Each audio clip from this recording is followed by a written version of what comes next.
What's going on? This is Super Simple Fixes. Today we're going to be talking about the Aisizon Lavalier wireless microphone.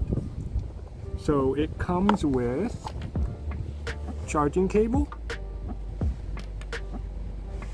a USB adapter. You can actually plug this into your computer and have a working mic for your computer if you're filming off of your computer. The receiver that plugs into the end of your phone, an extra clip, an adapter for Apple products, and the mic itself, which is pretty small, already comes with a clip attached. Here's the power button, here's the actual charging port right here.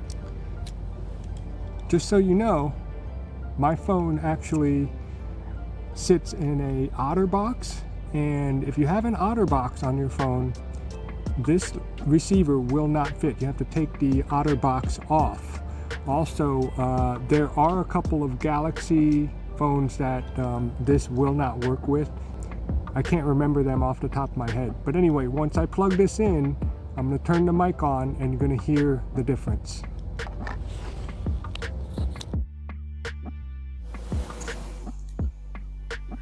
So the mic is on right now, and it turns out that when you have the mic on, there's a little green light showing right here. I don't know if you can see it, but I think it sounds a lot clearer when you turn the mic on. And it's a nice little piece of equipment here.